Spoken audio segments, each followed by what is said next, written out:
All welcome back to another new video of learn with Bhavna. आज हम करने जा रहे हैं MSOE 003 सोशियोलॉजी ऑफ रिलीजन का वन अनदर इम्पॉर्टेंट क्वेश्चन, जहाँ पे हमें बात करनी है religion as a super structure के बारे में। जब हम बात करते हैं रिलीजन की, तो वो एक ऐसा सोशल फिनोमिना है जो कि एक बहुत कॉम्प्लेक्स है, राइट। उसकी कोई भी एक सेट डेफिनेशन नहीं है, सेट रूल्स नहीं है, इसलिए वो कॉम्प्लेक्स है। और उसका एक बहुत सिग्निफिकेंट रोल रहा है ह्यूमन सोसाइटीज़ में फॉर एवर, राइट। जब से ह्यूमन सोसाइटीज़ एग्जिस्ट किए हैं, तब से रिलीजन भी एग्जिस्ट किया है विद इन ह्यूमन सोसाइटी। जब हम बात करते हैं सुपर स्ट्रक्चर की, तो हम बात करते हैं कि जो एक रिलीजन का जो फंक्शन है वो इंडिविजुअल बिलीफ सिस्टम से कई ज़्यादा परे है। जो रिलीजियस सिस्टम है वो सर्व करता है एक फ्रेमवर्क जो कि शेप करते हैं सोशल इंस्टीट्यूशंस को, वैल्यूज़ को, नॉर्म्स को और बिहेवियर्स को of the people of the society. तो आज मैं उसी तरीके से बात करने वाली हूँ, जहाँ पे हम फंक्शन भी देखेंगे, कॉन्फ्लिक्ट थ्योरी भी देखेंगे और सिंबॉलिक इंट्रैक्शनिज्म के भी बारे में बात करेंगे, जो सब एक डिफरेंट थ्योरी, एक डिफरेंट पर्सपेक्टिव लेके आते हैं रिलीजन का। अब हम देखते हैं कि आगे चल के इस आंसर में क्या है। तो फर्स्ट हम बात करते हैं फंक्शनलिज्म एंड रिलीजन की।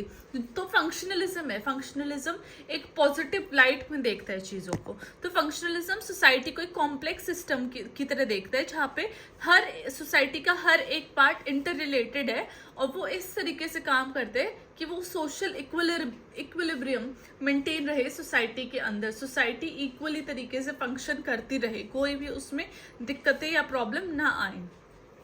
जब हम बात करते हैं रिलीजन की, जो कि क्रूशियल है सोशल कोहेजन प्रमोट करने में, मीनिंग प्रोवाइड करने में लोगों के पर्पस को, और सोसाइटल नॉर्म्स री-इन्फोर्स करने में, फिर से उनको लेके आने में, तब हम फंक्शन ऑफ रिलीजन बहुत ज़्यादा इम्पॉर्टेंट हो जाता है।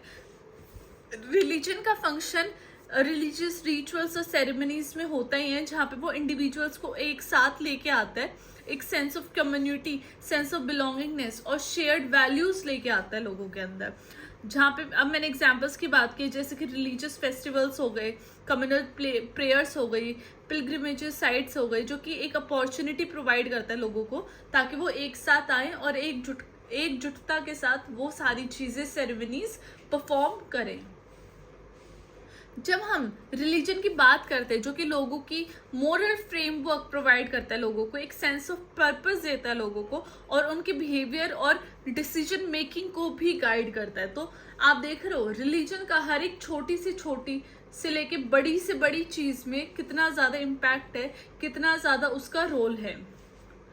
रिलीजन ऐसी चीज़ों के आंसर भी देता है लोगों की, जो कि क्वेश्चंस बहुत ज़्यादा डिफिकल्ट होते हैं, और वो लाइफ, मोरालिटी और नेचर ऑफ यूनिवर्स जैसी चीज़ों की भी आंसर प्रोवाइड करता है, जिसका मे बी साइंस या और कोई चीज़ें आंसर प्रोवाइड ना कर सके, ह्यूमन प्रोवाइड ना कर सके।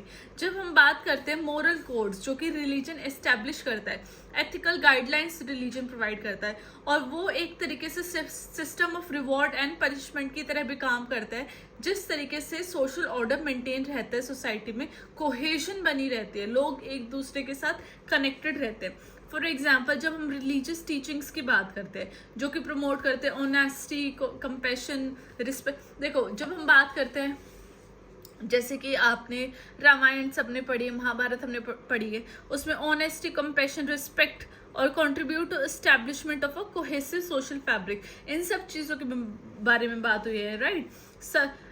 हमेशा सच की जीत होना, बुराई की हार होना, ये सारी चीज़ें हमें हमेशा से रिलीजन के थ्रू सीखने को मिली है। तो ये सारी चीज़ें क्या करती है, सोसाइटी के अंदर अच्छी चीज़ें ही तो ला रही है, लोग अच्छी चीज़ें ही तो सीख रहे हैं। इसलिए कहते हैं कि जो रिलीजन है वो एक तरीके से इस तरीके से काम करता है, जहाँ पे ऑनेस्टी, कंपैशन और रिस्पेक्ट आती है फॉर एवरी अदर इंडिविजुअल।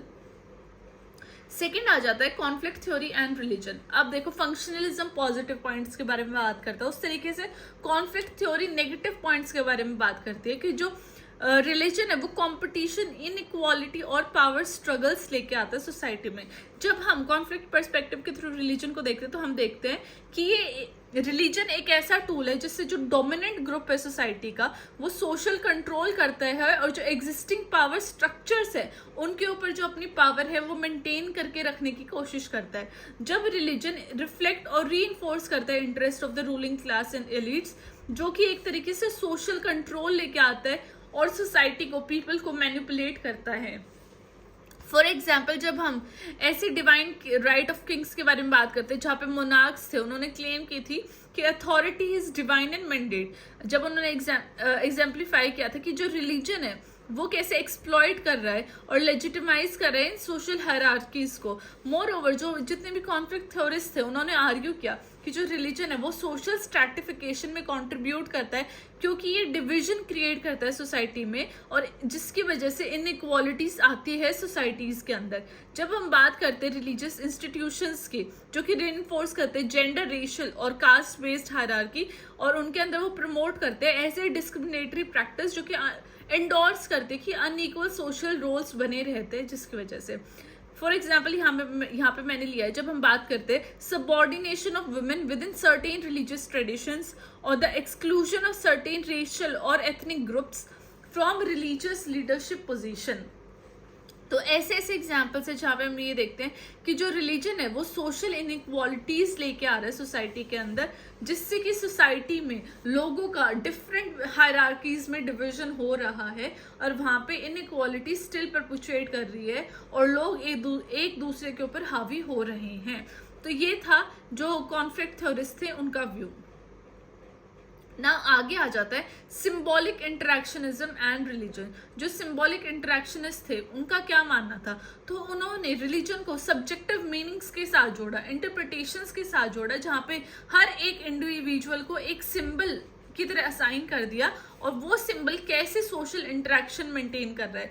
इस फ्रेमवर्क के अंदर रिलीजन को एक तरीके से शेयर्ड सिस्टम ऑफ सिंबल्स की तरह देखा गया, रिचुअल्स, बिलीव्स जो कि शेप करते हैं social interactions and individual identities. ये जो डिफरेंट रिलीजियस सिंबल्स है, रिचुअल्स है, बिलीव्स है, ये कैसे सोशल इंटरेक्शन लेके आते हैं सोसाइटी में और इससे इंडिविजुअल की आइडेंटिटी पे कैसे का इम्पैक्ट रहता है या इंडिविजुअल आइडेंटिटी कैसे फॉर्म होती है। तो ये सिंबॉलिक इंटरेक्शनिस्ट के व्यू थे। जब हम रिलीजियस सिंबल्स और रिचुअल्स की बात करते हैं जो कि सर्व करते एक मीन्स ऑफ कम्युनिकेशन की, एक तरीका जिससे कि वो एक्सप्रेस कर सके और रीइंफोर्स कर सके collective beliefs and values. For example, जब हम religious symbols such as crosses, right, Christian का जो क्रॉस होता है, क्रेसेंट होता है, होली टेक्स्ट होते हैं, जब ये सारी चीजें आती हैं तो हम देखते हैं कि एक डीप कल्चरल और स्पिरिचुअल मीनिंग अटैच हो जाता है बिलीवर्स के लिए, है ना। ये सारी चीजें एक उस रिलीजन को फॉलो करते हैं उनके लिए तो बहुत ज्यादा वैल्यू रखते हैं ना। फर्दर मोर, रिलीजन एक और सिग्निफिकेंट रोल प्ले करता है इंडिविजुअल की आइडेंटिटीज एंड ग्रुप एफिलिएशन करने में। इंडिविजुअल आइडेंटिटी तो बनती है उन तरीकों से जिस तरीके से वो रिलीजन फॉलो करते हैं या जो वो रिलीजन को फॉलो करते हैं, और इससे ग्रुप्स एफिलिएशन भी होती है, मतलब कि एक इंसान अपने आप को एक पर्टिकुलर ग्रुप के साथ जोड़ के देखता है।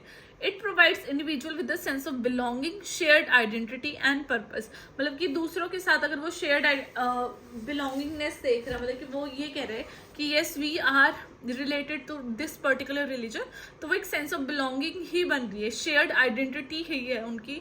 और रिलीजन एक तरीके से पर्पस भी देता है लोगों को कि आप इस डायरेक्शन में वर्क करो, work for your God, work for him, इस तरीके से आप काम करो, राइट। तो वो पर्पस हो जाता है।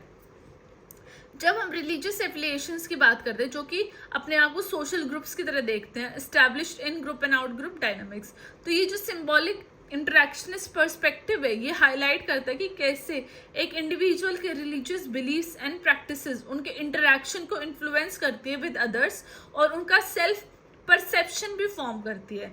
दूसरों के साथ इंटरेक्शन कैसे, जैसे कि इन ग्रुप क्या हो गया, जो सिमिलर रिलीजन ग्रुप के लोग हैं उनके तरीके से डिफरेंट तरीके से कन्वर्सेशन करना। आउट ग्रुप मतलब कि जो आउटसाइड पीपल है उनके साथ इंटरेक्शन या उनके साथ जो कन्वर्सेशन है उसका तरीका चेंज हो जाना, और ये सेल्फ परसेप्शन भी चेंज होता था। जैसे कि खुद को हर एक रिलीजन में बताया जाता था कि योर रिलीजन इज सुपीरियर, तो वो एक सुपीरियरनेस, वो ईगो, वो चीज लेके आता है रिलीजन, राइट। जब हम बात करते हैं रिलीजियस अटायर की, रिलीजियस अटायर कैसे, जब भी हम टेंपल में जाते हैं तो अपना सर कवर करते हैं, गुरुद्वारे में जाते हैं तो सर कवर कर देते हैं, मुस्लिम्स में बुरखा होता है, ये सारी सच एज हेड स्कार्फ्स और turbans can signify one's religious identity. जैसे हेड स्कार्फ्स और टर्बन्स कहाँ पे है, सिखिज्म में बहुत ज़्यादा ये फेमस है और इम्पॉर्टेंट है, और इनकी जो है ये एक पर्सन की आइडेंटिटी रिवील, अब आपको कोई टर्बन में दिखेगा तो उससे क्या है, उसकी आइडेंटिटी रिवील हो रही है, आपको पता है कि ये सिख है, राइट। और ये स्पेसिफिक रिस्पॉन्सेज एंड इंटरप्रिटेशन देते हैं उन सोशल इंटरेक्शंस के, कि जो सोशल इंटरेक्शंस हो रही है सोसाइटी में वो किस बेसिस पे हो रही है। तो इसमें भी रिलीजन का बहुत इंपॉर्टेंट पार्ट है। अब लास्ट में कंक्लूजन में मैंने बताया कि जो रिलीजन है वो कैसे एक सुपर स्ट्रक्चर है इस मल्टीफेसिटेड सोसाइटी का, और ये lens of functionalism, conflict theory और सिंबॉलिक इंटरेक्शनिज्म के थ्रू हमने देखा है कॉम्प्लेक्सिटी ऑफ रिलीजन और कैसे इन्फ्लुएंस करता है social structure, institution and individual behaviour. अब जो फंक्शनलिज्म है वो एम्फेसिस करता है सोशल इंटीग्रेशन पे, पॉजिटिव बात करता है। कॉन्फ्लिक्ट थ्योरी नेगेटिव देखती है, वो देखते हैं कि रिलीजन पावर डायनामिक लेके आता है ना, डिस्ट्रीब्यूशन ऑफ पावर हो जाती है, सोशल इनइक्वालिटीज आ जाती है। और वहीं पे सिंबॉलिक इंटरेक्शनिज्म बात करता है कि रिलीजन कैसे शेप करता है एक इंडिविजुअल की आइडेंटिटी और वो कैसे इंटरेक्ट करते हैं विद द सोसाइटी। अब इन तीन तरीकों से जब हम देखते हैं रिलीजन को, तो हम देखते हैं कि जो रिलीजन है वो रियल में एक सुपर स्ट्रक्चर है सोसाइटी का, जहाँ पे हम सोसाइटी में जितने भी इम्पैक्ट हो रहे हैं, जितने भी कुछ भी हो रहा है, हम उसको उस तरीके से देखते हैं। और ये कैसी ह्यूमन एक्सपीरियंसेस को शेप करता है, और सोशियोलॉजिकल एनालिसिस और फर्दर रिसर्च में भी इसकी बहुत ज़्यादा इंपॉर्टेंस बन जाती है। So this was it for sociology religion as a super structure। तो ये क्वेश्चन हमारा हुआ कंप्लीट, बाकी और आपके आंसर्स आते रहेंगे, आपको और आंसर्स मिलते रहेंगे। So stay connected, bell icon press कर दीजिए and do like and share and subscribe please to my channel, और अपने फ्रेंड्स के साथ भी शेयर कीजिए। Keep learning, keep hustling, you will score good, you will do wonders in your exam, trust me. Bye bye, take care, study hard.